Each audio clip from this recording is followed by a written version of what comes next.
The morning sun cast long shadows across the polished marble floors of Denver International Airport as Margaret Whitmore adjusted her designer handbag and checked her Cartier watch for the third time.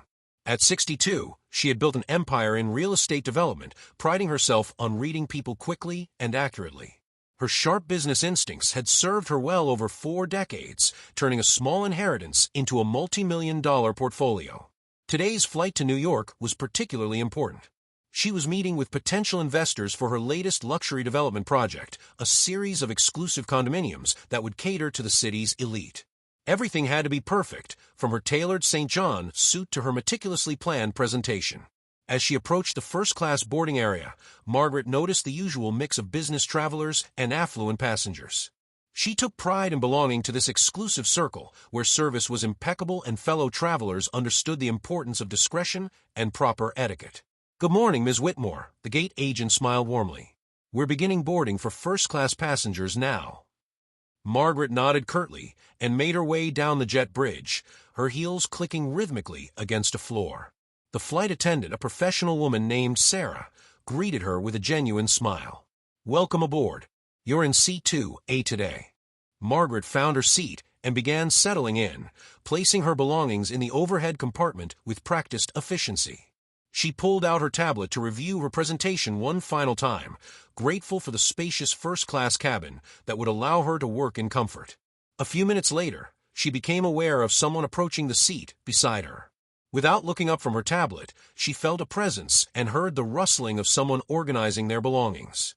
When she finally glanced over, she saw a well-dressed black man in an impeccably tailored navy suit settling into C2B. Margaret's first instinct was confusion. She looked around the cabin, then back at the man who was quietly arranging his items. He appeared to be in his 40s, with an air of quiet confidence and dignity. His suit was clearly expensive, his briefcase leather and worn with the patina of frequent business travel. "Excuse me," Margaret said, her voice carrying a tone she typically reserved for correcting mistakes. "I think there might be some confusion with the seating arrangements." The man looked up from his phone, meeting her gaze with calm, intelligent eyes. "I'm sorry, is there a problem?" "Well," Margaret continued, lowering her voice but speaking with authority, "I believe there's been a mix-up. This is the first-class section." A slight smile played at the corners of the man's mouth. "Yes, I'm aware. I'm in C2B." He showed her his boarding pass with a polite gesture. Margaret studied the boarding pass, then looked back at him with growing agitation. There must be some mistake. Perhaps you should speak with the flight attendant to sort this out. The man's expression remained patient, though something flickered in his eyes, not anger, but perhaps disappointment. "I assure you, my seat assignment is correct." Before he could say more, Margaret had already pressed the call button. Sarah, the flight attendant, appeared within moments. "Is everything all right, Ms. Whitmore?" "Yes, well, there seems to be a seating error," Margaret said, gesturing toward her seatmate. "Could you please help resolve this?" Sarah looked confused. "I'm not sure I understand. Is there a problem with your seat?" "Not my seat," Margaret clarified, her voice taking on an edge of impatience. "His seat. I'm sure this is simply a computer error, but he's clearly been assigned to the wrong section." The man beside her remained silent, his hands folded calmly in his lap. Sarah's expression shifted from confusion to something approaching concern. "Ma'am, I can assure you that all seat assignments are correct. Mr. Johnson is indeed assigned to C2B. Margaret's face flushed slightly.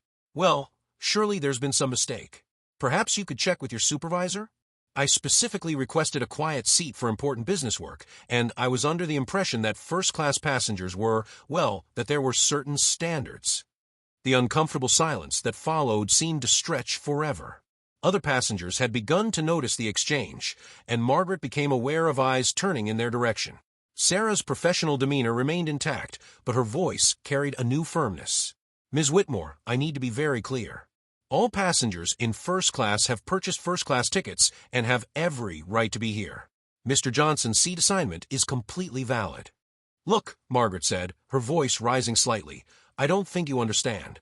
I am a significant customer of this airline. I fly first class exclusively and expect a certain level of compatibility with fellow passengers. Surely there's another seat available in economy where he would be more comfortable." The words hung in the air like a toxic cloud. Margaret immediately realized she had crossed a line, but her pride prevented her from backing down. The man beside her, Mr. Johnson, finally spoke, his voice quiet but carrying unmistakable authority.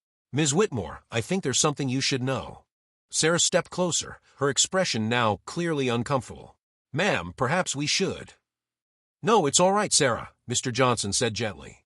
He turned to face Margaret directly. "I'm David Johnson, and I'm the CEO of this airline." The words hit Margaret like a physical blow. She stared at him, her mouth opening and closing as she processed what he had just said. Around them, the cabin had grown quiet, other passengers straining to hear the exchange. "You're what?" Margaret whispered. "The chief executive officer," David repeated calmly. "I own this airline, Ms. Whitmore, and I frequently fly on our planes to experience firsthand the service we provide to our customers." Margaret's face went through a spectrum of colors, from red to white to a sickly pale green. She looked around the cabin, suddenly aware that every passenger and crew member was watching the scene unfold. I couldn't have known." She stammered. David's expression remained composed, though sadness flickered in his eyes. "Ms. Whitmore, you made assumptions about me based solely on my appearance. You decided I didn't belong in first class not because of anything I said or did, but because of who you thought I was." The weight of her behavior crashed down on Margaret like an avalanche. She realized that in her 50-plus years of business dealings, she had never been so thoroughly, publicly humiliated. But more than embarrassment, she felt something she hadn't experienced in years, genuine shame. "Sir, I apologize. I don't know what came over me. I pride myself on being a good judge of character, and She trailed off, unable to find words that could repair the damage she had done. David studied her for a long moment. When he spoke, his voice was measured but firm. "Ms. Whitmore, character isn't about the clothes someone wears or the color of their skin. It's about how we treat others, especially when we think no one important is watching." Sarah, who had been observing the exchange with growing concern, stepped forward. "Mr. Johnson, would you like me to handle this situation?" David shook his head. "That won't be necessary, Sarah. But Ms. Whitmore, I think it would be best if you took some time to reflect on what happened here today. Perhaps this flight isn't the right one for you." Margaret's business instincts finally kicked in, though far too late. She realized she was facing not just personal humiliation, but potential professional consequences. "Please, Mr. Johnson, I run a successful business. I employ hundreds of people. This isn't who I really am. I had an important meeting, I was stressed, and You what?" David asked quietly. "You assumed that a black man couldn't possibly belong in first class? You decided that your comfort was more important than basic human dignity." The questions hung in the air unanswered because Margaret knew there was no acceptable response. She had revealed something ugly about herself, something she had perhaps never fully acknowledged before this moment. "I think," David continued, "that you should take some time to consider whether the values you've built your business on are the values you want to be remembered for." Margaret gathered her belongings with shaking hands. The other passengers watched silently as she made her way off the plane, escorted by Sarah. As she walked back through the jet bridge, she could feel the eyes of everyone she passed, knowing that word of her behavior would spread quickly through social media and business circles. Once Margaret had left, the cabin atmosphere began to normalize, though passengers continued to glance toward David with a mixture of curiosity and respect. He settled back into his seat and pulled out his phone to review some emails, but his mind was elsewhere. A few minutes later, Sarah approached him again. "Mr. Johnson, I'm so sorry about that situation. Are you comfortable continuing with the flight?" David looked up at her and managed a small smile. "Sarah, unfortunately, this isn't the first time something like this has happened, and it probably won't be the last. But I appreciate how professionally you handled it." As the plane prepared for takeoff, David found himself thinking about the encounter. Margaret Whitmore wasn't evil. She was a product of assumptions and biases that ran deeper than conscious thought. Her shock at discovering his identity revealed that she had never questioned her prejudices because she had never been forced to confront them directly. An hour into the flight, David noticed an elderly woman in the back of the plane struggling to get comfortable in her economy seat. She appeared to be in her 80s, traveling alone, and clearly uncomfortable in the cramped space. Her hands shook slightly as she tried to adjust her small pillow, and she winced each time she shifted position. David watched her for several minutes, then quietly unbuckled his seatbelt and walked back to her row. "Excuse me, ma'am," he said gently. "I'm David Johnson. I couldn't help but notice you seem uncomfortable. Would you be interested in switching seats with me? I'm in first class, and you'd have much more room to stretch out." The elderly woman looked up at him with surprise and confusion. "Oh, young man, that's very kind, but I couldn't possibly afford to pay the difference." David smiled warmly. "There's no charge. I just think you'd be more comfortable up there, and I'm perfectly happy to sit back here." "But why would you do that for a stranger?" "Because it's the right thing to do," David replied simply.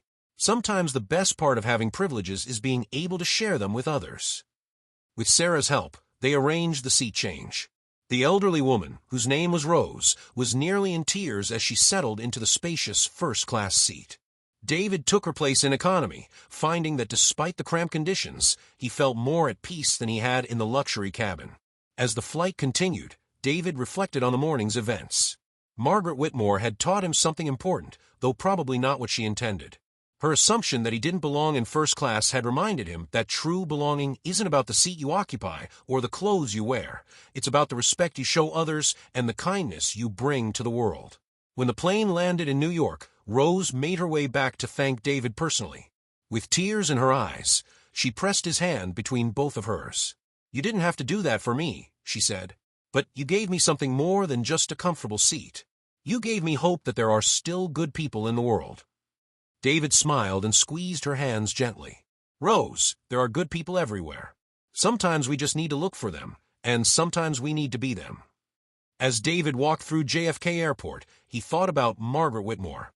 He wondered if she would learn from their encounter, if she would examine the assumptions that had led to her humiliation. He hoped she would, not for his sake, but for hers and for all the people whose lives she touched through her business and personal interactions. Later that evening, David received an email that surprised him. It was from Margaret Whitmore. "Mr. Johnson," it read, "I have spent the entire day thinking about our encounter on the plane. I am deeply ashamed of my behavior and the assumptions I made. You showed me something about myself that I never wanted to see, but needed to see. I am writing to apologize not because I expect forgiveness, but because I need to acknowledge the harm I caused. I am also writing to tell you that I am taking immediate steps to examine my business practices and personal attitudes. I am enrolling in diversity and inclusion training, and I am implementing new policies in my company to ensure that we truly live up to the values we claim to represent. Thank you for showing me what real class looks like. I hope someday I can earn the right to be considered a person of true character." David read the email twice, then sat back in his hotel room chair. Perhaps the day's events had served a purpose after all. He typed a brief response. "Ms. Whitmore, thank you for your email. True character is revealed not in our mistakes, but in how we respond to them. I wish you well on your journey." As he prepared for bed, David thought about the elderly woman, Rose, and her words about hope and good people. He thought about Margaret Whitmore and her willingness to confront her own failings. He thought about Sarah, the flight attendant, who had handled a difficult situation with grace and professionalism. The world was full of all kinds of people, those who judged by appearance, those who showed unexpected kindness, and those who found the courage to change. The key, David reflected, was to remain open to the possibility of growth, both in himself and in others. The next morning, David boarded another flight, this time heading home. As he settled into his seat, he noticed the passenger beside him, a young woman who appeared nervous about flying.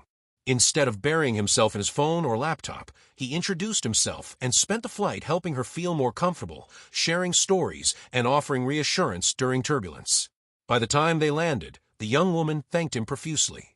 "You made this flight so much better," she said. "I was terrified of flying, but you helped me see that most people are kind if you give them a chance." David smiled as he walked through his home airport. Most people are kind if you give them a chance.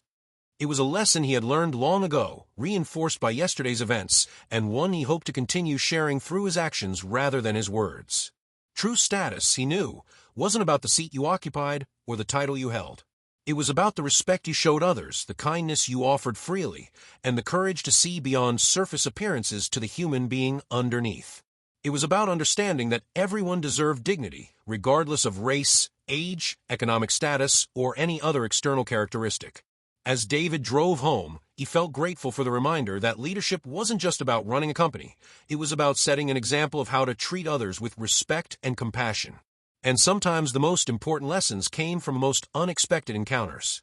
The plane incident would become a story he shared often in his speeches about corporate responsibility and human dignity, not to embarrass Margaret Whitmore, whose name he never mentioned, but to illustrate the importance of examining our own biases and treating every person we encounter with the respect they deserve simply by virtue of being human. In the end, the true measure of a person's worth wasn't found in their bank account, their job title, or the color of their skin. It was found in the kindness they showed others, especially when they had nothing to gain from it. It was found in their willingness to lift others up rather than tear them down, to share their privileges rather than hoard them, and to see the humanity in every person they encountered. That, David knew, was what real class looked like.